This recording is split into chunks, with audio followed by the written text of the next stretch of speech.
दोस्त नमस्कार। जनता तो समझने लगी है, अब नेता मंत्री को भी समझ में आने लगा है।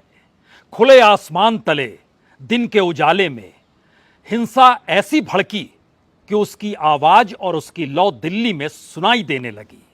दिल्ली के संसद भवन का जिक्र कर लीजिए या फिर प्रधानमंत्री के घर का जिक्र कर लीजिए या फिर गृह मंत्रालय का हेडक्वार्टर, उसका भी जिक्र कर लीजिए। महज 50 से 55 किलोमीटर के दायरे में वह पूरा का पूरा इलाका है जहां पर हिंसा हुई दिन के उजाले में। पुलिस वहां क्यों नहीं थी? हथियार किसने दे दिए? और क्या सांप्रदायिक हिंसा के रूप में इसे देखा जाना चाहिए या फिर एक यह आपराधिक कृत्य है, क्रिमिनल कॉन्स्पिरेसी है और पुलिस और प्रशासन को अब काम इस रूप में करना चाहिए कि यह सांप्रदायिक हिंसा नहीं बल्कि आपराधिक कृत्य किया गया है, जहां पर इस तरीके की घटना के खिलाफ कार्रवाई पुलिस को तुरंत करनी होगी।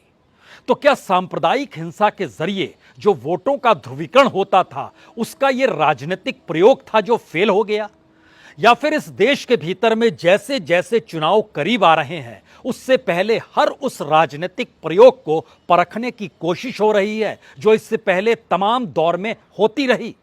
और मौजूदा वक्त में यकीनी तौर पर क्या जनता समझ चुकी है और अब मंत्री भी समझने लगे हैं, सांसद भी समझने लगे हैं, राज्य के वह तमाम नेता और वो तमाम विधायक भी समझने लगे हैं कि अगर यही हालत रही तो जिस हिंदुत्व या कट्टर मुस्लिम या फिर कट्टरता के आश्रय सांप्रदायिक हिंसा के जरिए जो वोटों को साधने की कोशिश होती है, अब जनता उसका साथ नहीं देगी।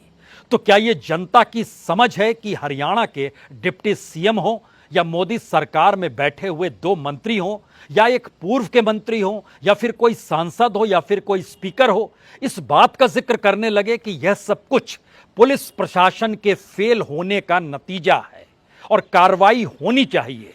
इनपुट भी था, जानकारी भी थी, लेकिन हथियार कौन दे रहा था इसका पता आप नहीं लगा पाए। ध्यान दीजिए तो जिन इलाकों में यह सब कुछ हुआ या उसके बाद जो प्रभाव पड़ा है, उन इलाकों से दिल्ली तक लोगों की आवाजाही रोज की होती है। वह गुरुग्राम का इलाका हो, रेवाड़ी का इलाका हो, पलवल का इलाका हो, फरीदाबाद का इलाका हो, सोहना का इलाका हो, पटौदी का इलाका हो, मनेसर का इलाका हो, इन तमाम जगहों से लगातार आवाजाही। लोग नौकरी करने आते हैं, बहुत सारे लोग सरकारी और वह भी केंद्र सरकार के अधीन काम करते हैं, वह भी इस एनसीआर में रहते हैं, लेकिन वहाँ इंटरनेट बंद, तमाम संस्थान बंद, शिक्षण संस्थानों में सारी चीज़ें टल गई, 10वीं और 12वीं की परीक्षा टल गई, लोग घर से काम नहीं कर सकते हैं कि इंटरनेट बंद है। अब लोग करें तो क्या करें, बिल्कुल दिल्ली से सटे हुए इलाके को लेकर। और जनता अब इस बात को समझने लगी कि क्या वाकई 2024 के चुनाव से पहले यह एक राजनीतिक प्रयोग किए जा रहे हैं और उस प्रयोगशाला तहत संघ के क्या वह संगठन आकर खड़े हो गए हैं या फिर दूसरी तरफ कट्टर मुस्लिम खड़े हुए हैं, या फिर ये नई परिस्थिति है जिसमें राजनीतिक प्रयोग तो हो रहे हैं लेकिन जनता ही उसे फेल कर दे रही है। क्योंकि ब्रज मंडल 84 कोस यात्रा इस निकालने के पीछे ऐलान विश्व हिंदू परिषद का, दुर्गा वाहिनी का, बजरंग दल का, और उन इलाकों में यह हिंसा होती है जहां मुस्लिमों की तादाद सबसे ज्यादा। नूह के इलाके में तकरीबन 11 लाख लोगों की जनसंख्या है जिसमें 7.5 लाख मुस्लिम हैं, 3.5 लाख हिंदू हैं। तो इस देश की राजनीति को साधने के लिए अगर राजनीति इस तर्ज पर प्रयोग कर रही है और जनता समझ रही है तो उसका असर पहली बार खुलकर यह नजर आने लगा कि हरियाणा के डिप्टी सीएम को कहना पड़ा कि यह ऑफिशियल मैनेजमेंट के फेल होने की कहानी है। जो मुख्य पुलिस अधिकारी हैं इस दौर में क्यों गायब थे, और यह यात्रा से पहले जो आयोजन किया गया था प्रशासन को यात्रा के बारे में पूरी जानकारी क्यों नहीं दी गई? दुष्यंत चौटाला इस बात का जिक्र करते हैं, लेकिन स्पीकर एक कदम और आगे बढ़ते हैं और कहते हैं हर इनपुट पुलिस प्रशासन के पास था, बावजूद इसके कोई कार्रवाई क्यों नहीं हुई? बीजेपी के जहन में रखिएगा। और आरएसएस से जुड़ा हुआ विंग इस प्रदर्शन को कर रहा था जहां पर यह हिंसा होती है। बात यही नहीं रुकती है। राव इंद्रजीत सिंह जो गुरुग्राम के सांसद हैं और मोदी सरकार में मंत्री हैं, मिनिस्टर ऑफ स्टेट हैं, उनका सवाल और आगे बढ़ता है कि हथियार किसने दिए, इसका पता कौन लगाएगा? तलवार, डंडे, भाले, इसको लेकर प्रोसेशन में कैसे चला जाता है? और ये सौंपे गए तो क्यों सौंपे गए? कोई तलवार लेकर प्रोसेशन में जाता है क्या? और सवाल यह था कि आजादी के बाद जिन मुस्लिम बहुल इलाके में ऐसी घटनाएं अभी तक नहीं हुई, यानी बीते 75 सालों में, वैसी घटना इस दौर में क्यों हो रही है? यह कोई सवाल कोई दूसरा नहीं बल्कि बीजेपी के सांसद और मोदी सरकार के मंत्री उठा रहे हैं। पहला मैसेज क्या है? पहला मैसेज बहुत साफ है कि अगर यह राजनीतिक प्रयोग है तो यह फेल हो चुका है। अगर यह सोच है कि सांप्रदायिक हिंसा के जरिए वोटों का समीकरण और ध्रुवीकरण दोनों हो जाएंगे, सध जाएंगे, यह फेल हो चला है। क्योंकि ध्यान दीजिए, हिसार के पूर्व सांसद हुआ करते थे, जो केंद्र में पूर्व मंत्री भी रहे, चौधरी वीरेंद्र सिंह, उनका यह कहना था कि ऐसे हालात क्यों बन रहे हैं? क्या इर्द गिर्द जो देश की घटनाएं हो रही हैं, जो अलग अलग जिलों में हो रहा है, उसकी वजह से हो रहे हैं? चौधरी वीरेंद्र सिंह के बेटे हैं चौधरी विजेंद्र सिंह, जो कि हिसार से अब सांसद है। और याद कीजिए तो जो किसानों को लेकर 3 कानून प्रधानमंत्री मोदी लेकर आए थे, उसका विरोध करते हुए वह किसानों के साथ बैठे थे। यानी राजनीति अगर साधनी है तो अब वो राजनीति सिर्फ इस देश के अगवा चेहरों के आश्रय नहीं साधी जा सकती है। अपने इलाके की परिस्थिति को देखना होगा और इस देश में जनता के मिजाज को भी समझना होगा। क्योंकि कृष्णपाल गुर्जर, यह भी मंत्री हैं मोदी सरकार में, इनका बहुत साफ कहना था कि हथियारों से सांप्रदायिक सद्भाव को कौन डिस्टर्ब कर रहा है। जब हरियाणा में 8.5 बरस से सांप्रदायिक सौहार्द बना हुआ है, उसको डिस्टर्ब करने की दिशा में क्यों कुछ लोग बढ़ रहे हैं और ये लोग कौन है? इन पर कार्रवाई होनी चाहिए। ध्यान दीजिए, उसके बाद एक के बाद एक कई नेता मंत्री जो निकल कर आए, उन्होंने एक ही सवाल उठाया। इस दौर में किसी ने जिक्र आरएसएस का नहीं किया, किसी ने जिक्र मुस्लिमों का नहीं किया, किसी ने जिक्र कट्टर हिंदुत्व का नहीं किया, किसी ने जिक्र कट्टर मुसलमान का नहीं किया। यानी राजनीति साधने के जो सांप्रदायिक हिंसा के तौर तरीके थे, जनता इस बात को समझने लगी और उसने इन बातों को फेल कर दिया। नेताओं पर इसका असर पड़ना वाजिब था। तो क्या मौजूदा वक्त में पहली बार इस देश के भीतर में जो सांप्रदायिक हिंसा के आश्रय राजनीति को साधने निकलना चाहते थे, अब उनके सामने संकट गहरा गया है? वो समझने लगे हैं कि स्थिति अगर इस रूप में रही तो फिर कुछ नए उपाय करने होंगे। और नए उपाय कौन से होंगे, अब इस दिशा में लोग देखना शुरू कर दें? या फिर भारत की राजनीति में जनता के सामने पहली बार यह सवाल आ चुका है कि अगर हम इन परिस्थितियों में खुद को फंसा देते हैं तो फिर ये राजनीतिक प्रयोग और उसके ऊपर फिर मीडिया जिस रूप में तूल पकड़ना चाहता है और तूल पकड़ाना चाहता है, उसमें आप चीज़ों को रोक नहीं पाएंगे। क्योंकि सुबह से लेके अगले सुबह तक लगातार 24 घंटे एक ही बात परोसी जाएगी, किस रूप में कौन हिंदू था, कौन मुसलमान था। इस देश की जनता का जिक्र पहली बार निकल कर आ रहा है। जनता ने संयम और खामोशी के साथ उन तमाम परिस्थितियों को देखा, कैसे कहां पर हिंसा हुई। एक के बाद एक दुकानों को कौन लूट रहा है, एक के बाद एक गाड़ियों में आग कौन लगा रहा है, एक के बाद एक मस्जिद में किसने हमला किया, इमाम की हत्या किसने की, हवलदार को किसने मारा। ये सारी चीजें रेंग रही हैं, सीसीटीवी कैमरे में हर बात कैद की जा रही है। इसीलिए आज सुप्रीम कोर्ट में जब ये मामला पहुंचा कि दरअसल इसके विरोध में विश्व हिंदू परिषद 23 जगहों पर दिल्ली एनसीआर के इलाके में प्रदर्शन करना चाहता है, इस पर रोक लगाइए, तो सुप्रीम कोर्ट ने बहुत साफ कहा, हम प्रदर्शन को रोक नहीं लगा सकते हैं, आप रूल ऑफ लॉ लागू क्यों नहीं करते हैं? सीसीटीवी कैमरे हर जगह पर लगाइए जहां से यह प्रदर्शन हो रहा है। अधिकारियों को जिम्मेदारी दीजिए, अधिकारियों के ऊपर यह दायित्व लगाइए कि वह इस तरीके से हिंसा को ना होने दें। अगर आपको हिंसा का खतरा है तो आप वहां पर सिक्योरिटी और बढ़ा लीजिए। और ये तमाम परिस्थिति के बाद सुप्रीम कोर्ट ने एक के बाद एक 4 बातें कहीं। कोई हिंसा, आगजनी, जालमाल का खतरा नहीं होना चाहिए, वह प्रतिबंध नहीं लगाएगी। संवेदनशील क्षेत्रों में आंतरिक, वहां पर जो अतिरिक्त सुरक्षा व्यवस्था होती है उसको भी कर डालिए। सीसीटीवी के जरिए निगरानी पूरे इलाके में रखने की तैयारी कीजिए और अधिकारी सुनिश्चित करें कि कोई गड़बड़ी नहीं होगी। मैसेज इस देश के लिए पहली बार राजनीतिक तौर पर इसलिए कहीं बड़ा हो चला है कि अगर इस हिस्से को आप राष्ट्रीय तौर पर परखना चाहें तो एक क्षण के लिए आपके जहन में बरेली की घटना आ सकती है, आपके जहन में मणिपुर भी आ सकता है, आपके जहन में बंगाल भी आ सकता है और राजस्थान भी आ सकता है। रूल ऑफ लॉ पर चर्चा अभी तक नहीं हो रही थी। पहली बार कानून के राज पर खुले तौर पर चर्चा करने की स्थिति में संतरी, मंत्री, अधिकारी सभी आकर खड़े हो गए हैं। यानी राजनीतिक शब्दों को अगर ऐसी हिंसा के दायरे से अलग कर दिया जाए तो एक झटके में उसी रूल ऑफ लॉ का जिक्र होगा जो गायब है पूरे मणिपुर से, और सुप्रीम कोर्ट लगातार चाहता है कि वहां पर रूल ऑफ लॉ हो, जो गायब हो गया बीते 3 महीनों से बंगाल के भीतर भी। क्योंकि राजनीतिक तौर पर संवेदनशील इलाकों में लोगों को अगर असुरक्षित कर दिया जाए तो वह सुरक्षा तलाशने के लिए उस इलाके के नेताओं के पास जाते हैं, पॉलिटिकल पार्टीज के पास जाते हैं, और पॉलिटिकल पार्टीज अपने हिसाब से पुलिस प्रशासन को हाँकती है। ट्रेनिंग यही रही है, और इसी ट्रेनिंग का असर है कि पुलिस अधिकारी हो या प्रशासनिक अधिकारी, उसने भी इस दौर में खुद को राजनीतिक दलों के साए तले देखना शुरू कर दिया, और उसकी तमाम क्रिया प्रतिक्रिया जो भी होती थी फील्ड में, जब वो इस तरीके से खुले आसमान तले कहीं पर हिंसा हो रही है उसको काउंटर करना चाहता था तो वो झटके में आ जाता था। कहीं उसको कोई हरी चादर दिखाई दे जाए या फिर कहीं उसको भगवा रंग दिखाई दे जाए, वो अपने आप को क्या बांट लेता था। ये परिस्थिति इस देश के भीतर लगातार रही। इसलिए ध्यान दीजिए, जब बंगाल का जिक्र होता है तो यह समझना होगा वहां 27% मुसलमान है। 8 जिले ऐसे हैं जहां पर 30% से ज्यादा मुस्लिम है। 3 जिले ऐसे हैं जहां 75% से ज्यादा मुसलमान हैं।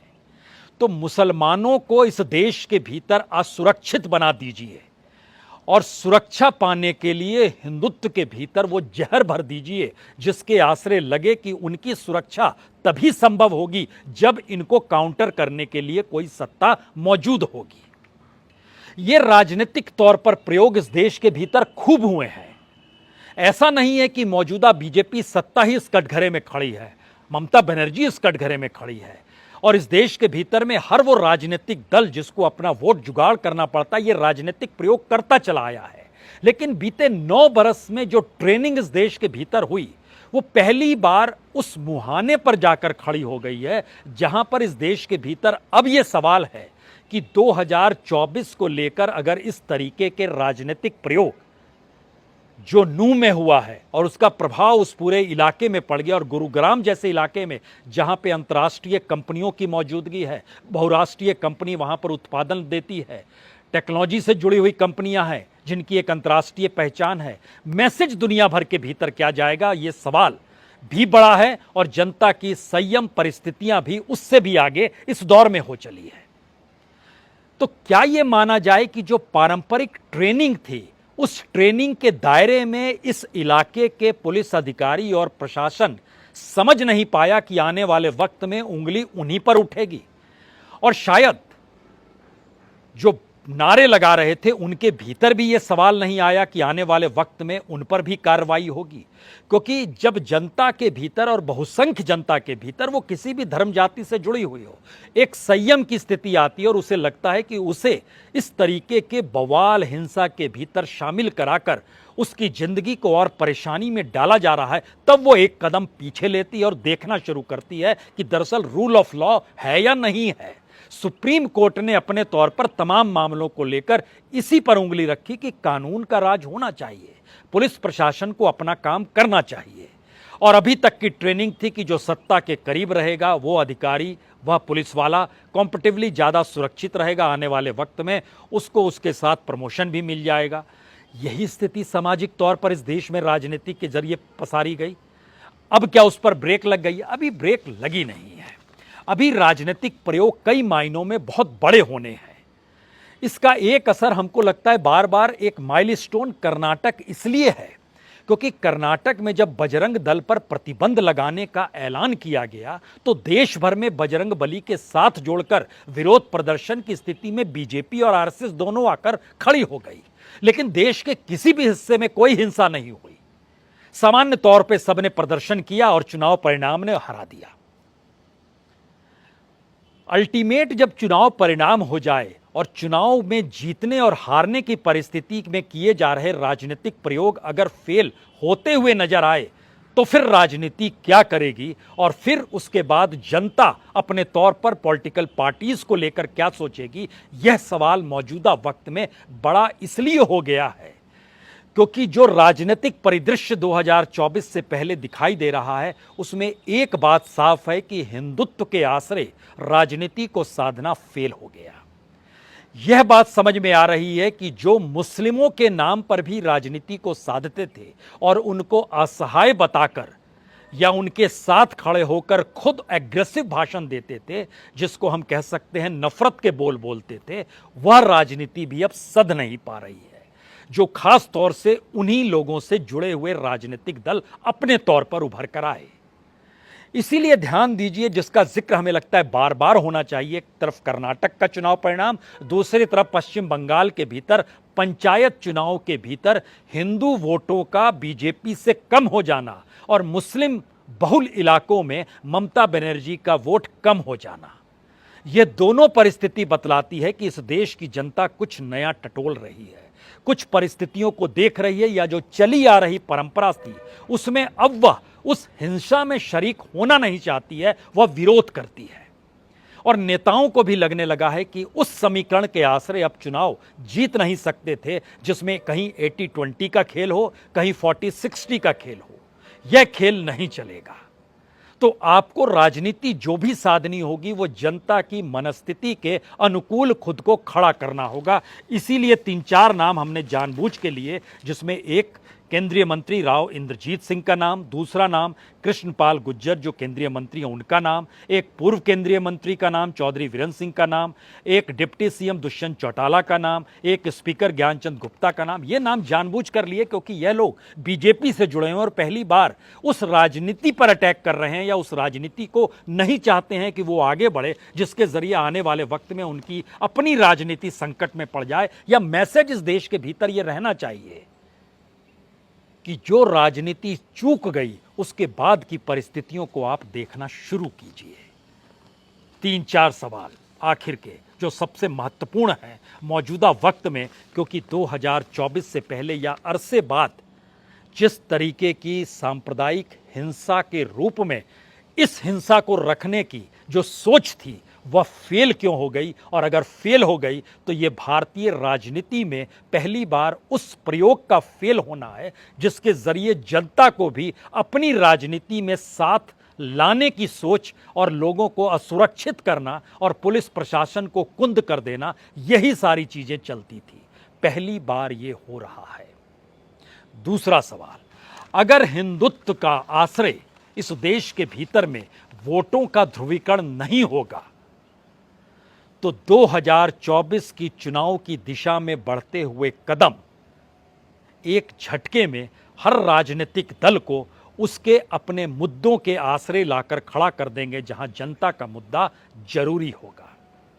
तीसरी बात, राहुल गांधी जिस मोहब्बत की दुकान का जिक्र कर रहे हैं और प्रधानमंत्री मोदी जिस पासमानदा मुस्लिम समाज को अपने साथ लाने का जिक्र कर रहे हैं और बीजेपी के नेता सांसदों से कह रहे हैं कि रक्षाबंधन के दिन पासमानदा मुस्लिम महिलाओं से राखी बंधाइए, उनको राखी बांधिए, इस तरीके की परिस्थिति जब इस देश के भीतर बन रही है तो इसका मतलब बहुत साफ है कि कटुता और नफरत की राजनीति से जनता खुद को दूर करना चाह रही है।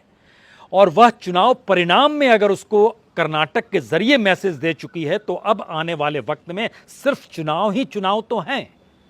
वो मध्य प्रदेश हो, वो राजस्थान हो, वो छत्तीसगढ़ हो, वो तेलंगाना हो, उसके बाद लोकसभा हो और फिर उसी के 3 महीने के बाद महाराष्ट्र हो, झारखंड हो, हरियाणा हो, इन तमाम जगहों पर 2024 तक ही तो सारे चुनाव हो जाने हैं।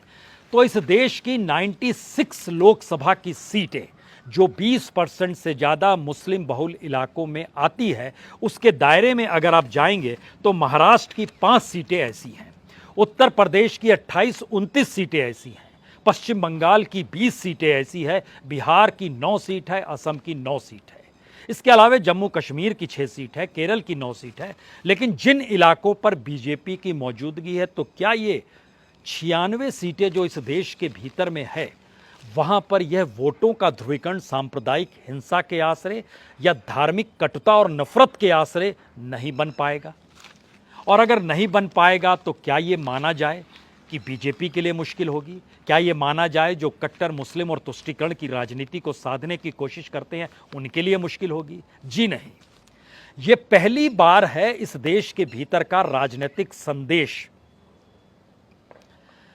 2024 के चुनाव के दायरे में इस देश से जुड़े मुद्दों पर ही बात करनी होगी, अन्यथा जनता उस राजनीति की दिशा में बढ़ेगी जहां पे विपक्षी राजनीतिक दल पहली बार मजबूर हुए एक साथ आने के लिए, और छत्रपों को भी लग गया कि उनके जब वोट ही नहीं मिलेगा साथ आए बगैर तो वो कहां जाएंगे। यह पहला मैसेज मुस्लिमों से निकला है। मुस्लिम अब उन छत्रपों के साथ खड़ा नहीं हो पा रहा है जो छत्रप अपने बूते सोचते हैं हम जीत जाएंगे और 2024 में अनुकूल होगा और सत्ता परिवर्तन हो जाएगा। यह संभव नहीं है। तो समूचे विपक्ष को आना होगा। यह पहला मैसेज निकला है मुस्लिमों के जरिए। दूसरा मैसेज निकल रहा है पहली बार इस राजनीतिक प्रयोगशाला के जरिए, जहां हिंदू मुस्लिम के दायरे में इस देश के भीतर मोटी लकीर खींचकर क्या वाकई चुनाव जीते जा सकते हैं और सत्ता में आया जा सकता है। इस पर पहली बार सवालिया निशान लग चुका है। और तीसरा सवाल इस देश के मुद्दे और उस सोशल इंजीनियरिंग से जुड़ा हुआ है जो जाति के आधार पर राजनीति, और दूसरी तरफ पेट से जुड़े हुए सवाल जहां पर रोजगार है, महंगाई है, जिंदगी जीने की जद्दोजहद है और प्रोविडेंट फंड से पैसा निकालकर जीने की स्थितियां आकर खड़ी हो गई है। तो क्या 2024 तक आते आते इस देश की राजनीति में बड़ा बदलाव होगा? बड़ा बदलाव हो या ना हो, लेकिन बदलती राजनीति ने पहली बार नूह से ही यह संकेत दिया है कि वोटों का ध्रुवीकरण और सांप्रदायिकता के आश्रय समाज अब बंटने को तैयार नहीं है। कोई बहुत उग्र होगा तो दूसरी तरफ उतनी ही संयमता बरती जाएगी उन इलाकों में भी जहां मुस्लिम अल्पसंख्यक है या जहां मुस्लिम बहुसंख्यक है। दोनों परिस्थिति में और इसके ठीक उलट जहां पर हिंदुत्व के नारों की गूंज है या जहां पर अल्लाह अकबर की गूंज है, ये सारी परिस्थिति उन कट्टर स्थितियों को छोड़ने को पहली बार तैयार है कि जिंदगी जीने की जद्दोजहद में राजनीति के पासे में फंसना नहीं है। और इसकी गूंज जब दिल्ली के संसद के भीतर भी होने लगे और सुप्रीम कोर्ट भी रूल ऑफ लॉ का जिक्र करने लगे तो समझ जाइए इस देश की राजनीति में बड़ा बदलाव वैचारिक तौर पर शुरू हो गया है। अब सत्ता बदले या ना बदले, जनता बहुत चीजें खुद बदल देती है। बहुत बहुत शुक्रिया, बहुत बहुत शुक्रिया।